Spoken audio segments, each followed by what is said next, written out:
यदा यदा हि धर्मस्य ग्लानिर्भवति भारते अभ्युत्थानं हि धर्मस्य तदात्मानं सृजाम्यहम् परित्राणाय साधूनां विनाशाय च दुष्कृतां धर्म संस्थापनार्थाय संभवामि युगे युगे। राधे राधे दोस्तों, जय श्री कृष्णा, हरे कृष्णा। स्वागत है आपका अपने YouTube चैनल थॉट्स ऑफ वंदना में। जैसा कि आपको आज पता है कि आज जन्माष्टमी का पावन अवसर है और उस नंदलाल ब्रज गोपाल सभी देवों के देव हमारे भगवान कृष्ण का जन्मदिन है, जिन्होंने अपने विराट स्वरूप में ब्रह्मा विष्णु महेश तीनों ही हस्तियों के हमें एक ही बार में दर्शन करा दिए थे। तो आज हम इस जन्माष्टमी के पावन अवसर पर आपको लेकर चलेंगे कुछ उन धार्मिक जगहों की यात्रा पर जो कि भगवान कृष्ण के नाम से मशहूर है, जिनमें से एक जगह का नाम मैं अभी डिस्क्लोज करना चाहूँगी, वो है जयपुर के आराध्य देव गोविंद देव जी भगवान। और बाकी के मैं 2 प्लेसेस आपसे हिडन रखना चाहूँगी, जिनमें से एक ने मुझे बहुत ज़्यादा पर्सनली फैसिनेट किया, जिनकी स्टोरी ने मुझे बहुत ज़्यादा रोमांचित और अचंभित किया। तो बने रहिए आप मेरे साथ में इस धार्मिक यात्रा में। धन्यवाद।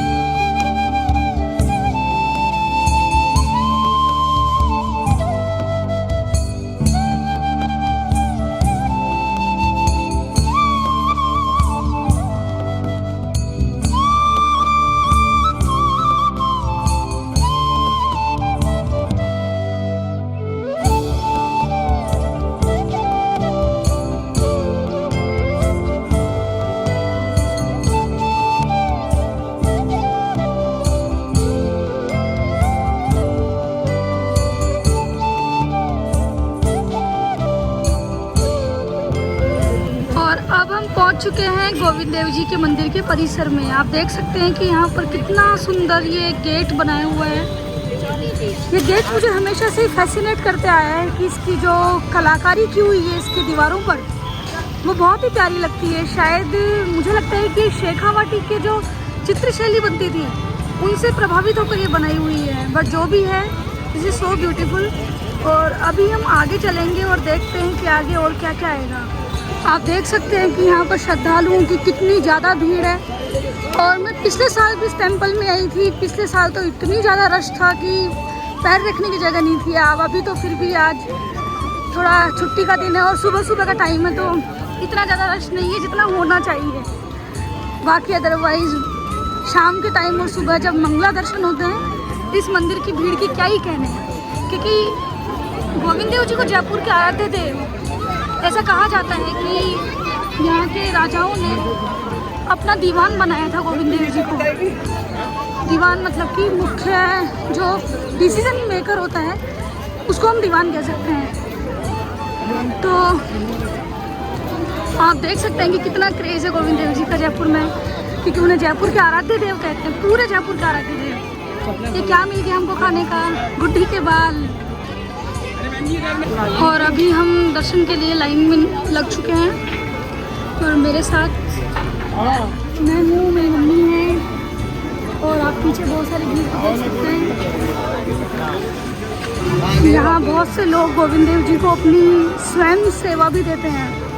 बहुत से लोग रोजाना सुबह शाम आते हैं, या फिर ऐसे किसी अवसर पर जब यहाँ पर भीड़ ज़्यादा होती है तो भीड़ को मैनेज करने के लिए अपनी ओर से यहाँ पर कई लोग अपनी स्वयं सेवा देते हैं, जो कि आज के ज़माने में बहुत ही अच्छी बात है, क्योंकि कोई किसी के लिए कुछ नहीं करना चाहता इस दौर में। वहाँ पर ऐसी चीज़ होना बहुत ही सुकून देती है। तो अभी हम चल रहे हैं दर्शन के लिए लाइन में, और हमेशा के मुकाबले बहुत ही कम भीड़ है। मुझे एक्सपेक्टेशन नहीं थी कि इतनी कम भीड़ मिलेगी, बट अच्छा लग रहा है। गर्मी भी इतनी ज़्यादा नहीं है।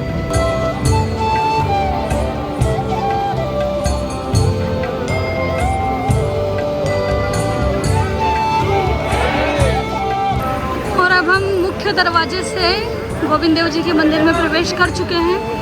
मैं आपको यहाँ इस मंदिर की कुछ विशेषताओं के बारे में बता देती हूँ। इस मंदिर की मुख्य मूर्ति वृंदावन से लाई गई थी। कहते हैं कि जब बादशाह औरंगजेब मूर्तियों को तुड़वा रहा था, तो उस समय सवाई जय सिंह द्वितीय, जो कि हमारे जयपुर के संस्थापक भी माने जाते हैं, वो इस मूर्ति को यहाँ पर लेकर आए थे औरंगजेब के ज़माने में। और कुछ लोगों से ये भी मिथ सुना है कि इसकी मेन जो सेंटम है, जो मेन मूर्ति है, वो अभी कनक वृंदावन आमेर में है, और यहाँ पर जो मूर्ति है वो दूसरी है। बट जो भी हो, यह मंदिर जयपुर के आराध्य देव गोविंद देव जी का है, जहाँ गोविंद देव जी अपनी सबसे प्रमुख पत्नी रुक्मणी के साथ विराजते हैं। ये सब युवा अपना समय निकालकर यहाँ पर अपनी स्वयं सेवा दे रहे हैं, जो कि बहुत ही अच्छी बात है। श्रद्धालुओं के लिए यहाँ पर पंखे भी लगाए गए हैं, जिनसे ठंडे पानी की मतलब बौछारें आ रही है, ताकि हमें गर्मी ना लगे। बहुत ही अच्छी व्यवस्था कर रखी है गोविंद देव जी के मंदिर में। हमें दर्शन के लिए एक स्पेशल पास मिल चुका है, कोई नॉन मिल गए थे। लगता है गोविंद देव जी हमें जल्दी से जल्दी दर्शन देने के लिए खुद भी आतुर हैं।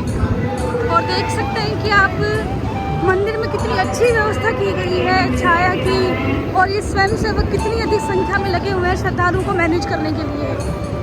ये चीज़ हर मंदिर में नहीं मिलती है।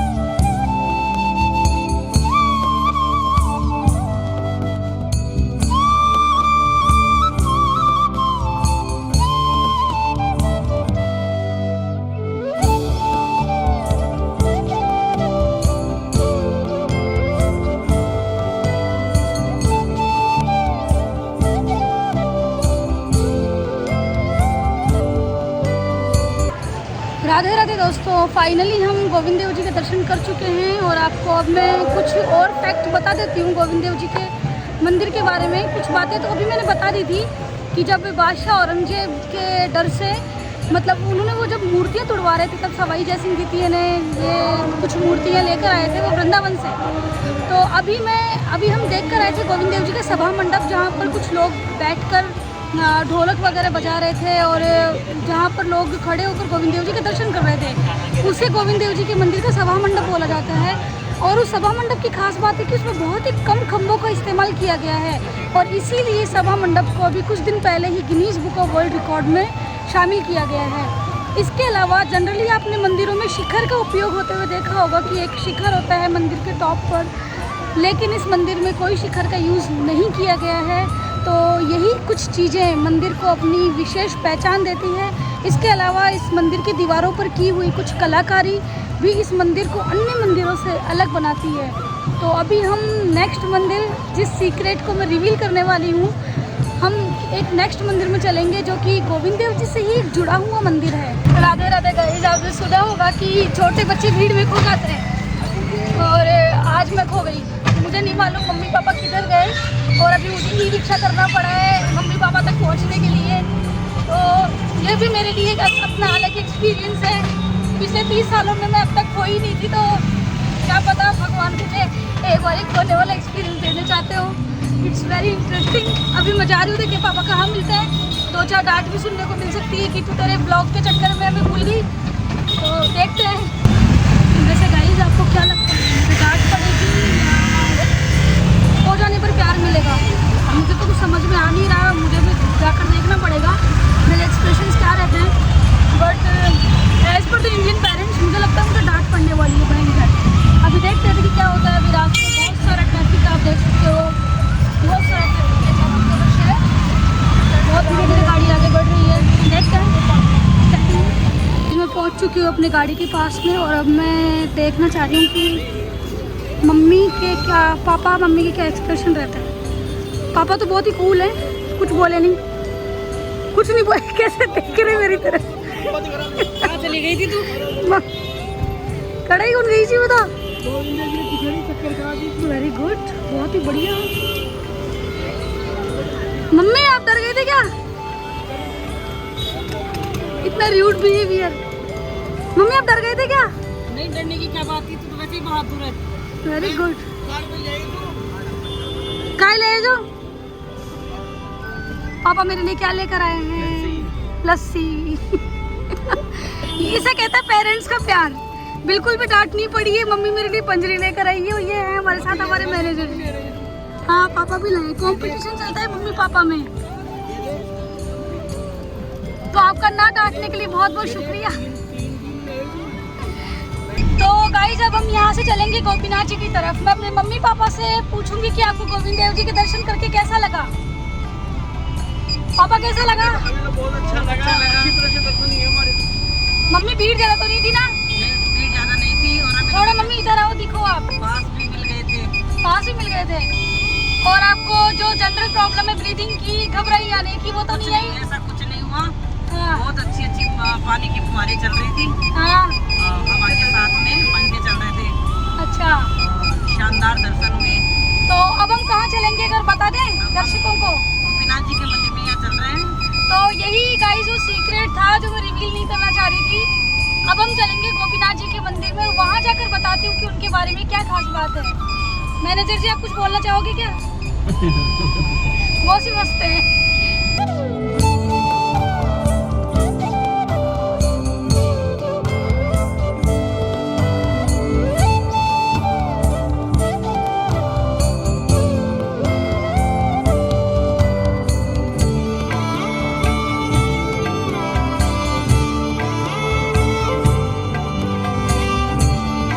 राधे राधे दोस्तों, हम वहाँ पहुँच चुके हैं जहाँ मैंने कहा था कि सीक्रेट है। ये है गोपीनाथ जी का मंदिर। इस मंदिर के बारे में कुछ बातें अभी आपको बताती हूँ। पहले हम दर्शन कर लेते हैं।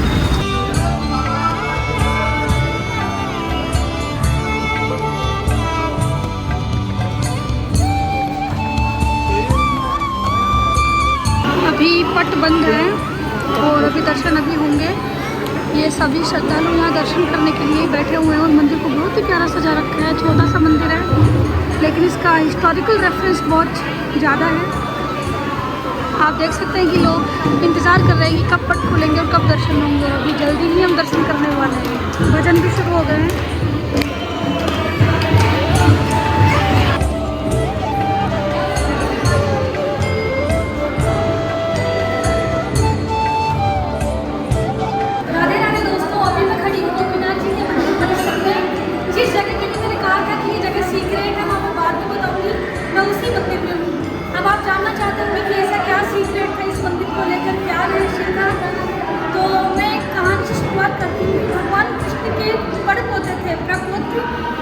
वज्रनाभ जी, उनको उनकी माता ने कृष्ण के स्वरूप के बारे में बताया और उस स्वरूप के बारे में सुनकर वज्रनाभ जी को इतना अधिक अच्छा लगा कि उन्होंने एक पत्थर की शिला दी। वही शिला जिसके ऊपर देवकी के नवजात पुत्रों को कंस ने पटक कर मार डाला था और उस शिला के 3 टुकड़ों से 3 विग्रह बनाए। विग्रह मतलब कि भगवान की मूर्ति।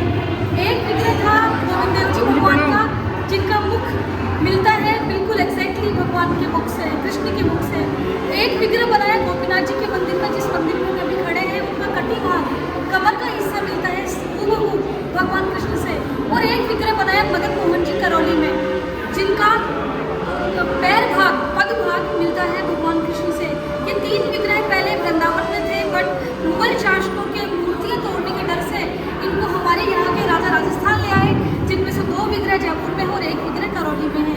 इस मंदिर की एक विशेषता और भी है कि अमूमन अन्य मंदिरों में श्रृंगार अलग अलग प्रकार का, मंदिर की अलग ही विशेषता है कि इस मंदिर में एक श्रृंगार होता है भगवान का घड़ी श्रृंगार।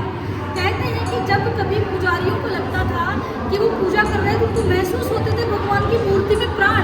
तो जब उन्होंने कहा कि मूर्ति में प्राण है, तो आज के 180 साल पहले एक अंग्रेज अफसर आए। वो कहते मैं नहीं मानता कि पत्थर में प्राण होता है।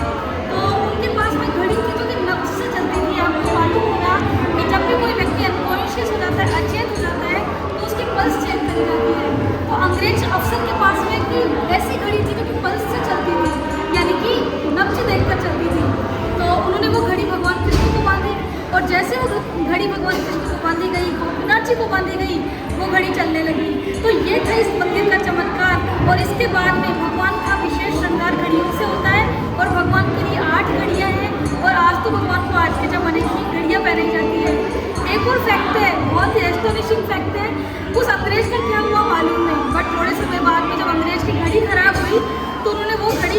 किसी घड़ी साज को ठीक कराने के लिए दी। घड़ी साज को ये बात मालूम थी कि ये वही अंग्रेज अफसर है जिसने गोपीनाथ जी को चुनौती दी थी, तो उसने वो घड़ी अपने पास रख ली गोपीनाथ जी भगवान का आशीर्वाद समझकर। तो ये थी इस मंदिर के रहस्य कथा, और इसके बाद हम चलेंगे इस्कॉन टेम्पल। तब तक के लिए राधे राधे।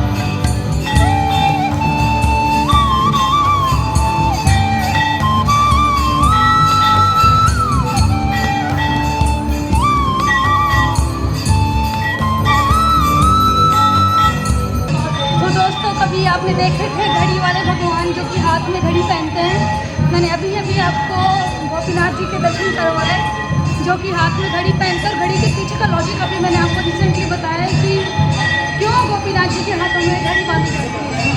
अब हम परिक्रमा पथ से गुजर रहे हैं। आप देखिए मंदिर में भी आरती हो रही है और बहुत सारी भीड़ जमा है।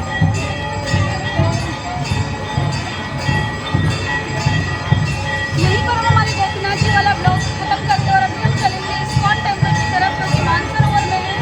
बने रहिए हमारे साथ। राधे राधे। ये देखिए मंदिर में सुंदर से कान्हा,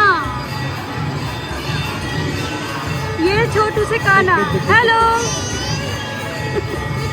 आपको अब मैं थोड़ी सी बाजार की रौनक दिखा देती हूँ। ये आपको मिट्टी के कुछ खिलौने जैसे दिख रहे हैं, इनको बोलते हैं गुगा जी। कल गुगा नवमी है। गोगा जी एक हमारे हिंदू और मुस्लिम संप्रदाय के दोनों ही संप्रदायों में बराबर रूप से पूजे जाने वाले एक लोक देवता हैं, जिनको हम गोगा जी और मुसलमान जाहिर पीर के नाम से पूजते हैं। अब ये बात प्रैक्टिकली कितनी सही है ये मुझे नहीं मालूम, बट राजस्थान के आर्ट एंड कल्चर में मैंने ऐसा ही पढ़ा है। तो कल गोगा नवमी है और कहा जाता है कि रक्षाबंधन के दिन जब हम लोग राखियाँ बांधते हैं वो कल के दिन ही खोली जाती हैं। और गोगा जी वो लोक देवता थे जिन्होंने मुसलमानों से लड़ते हुए अपने प्राणों का बलिदान कर दिया था।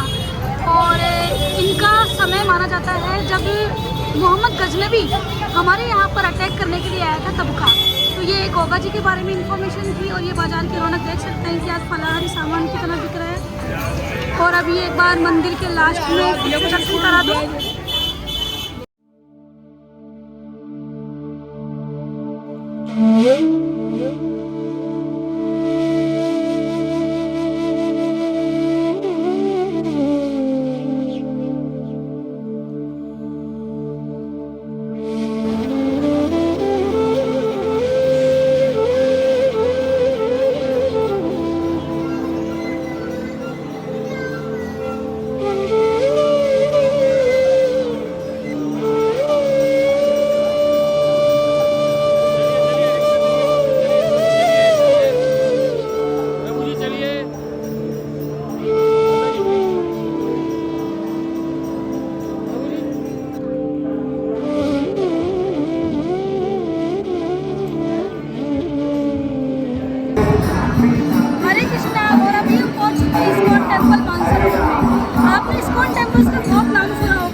फुल फॉर्म मालूम होगा तो मैं बता देती हूँ कि इस्कॉन में I stand for international, S for society, international society for Krishna consciousness. और ये भक्ति की एक परंपरा है कि जो कि आचार्य शील प्रभुपाद ने शुरू करी थी। आपने चैतन्य महाप्रभु का नाम सुना होगा। चैतन्य महाप्रभु गौड़ीय संप्रदाय के बहुत बड़े भक्त थे जिन्होंने कृष्ण की भक्ति परंपरा में संगीत को महत्व दिया। और वो इतने बड़े भक्त थे कि एक बार कृष्ण का नाम जपते जपते समुद्र में चले गए, वहीं विलीन हो गए। उन्हीं से प्रभावित होकर आचार्य शील प्रभुपाद ने भक्ति की परंपरा शुरू करी। So basically ISKCON is a movement. This is a non profit organisation that stands for Gita principle, जो कि हमें सिखाता है कि हमको गीता की प्रीचिंग्स को अपनाना चाहिए। That inculcate social values within us. इसके अलावा ये यूनिवर्सल पीस और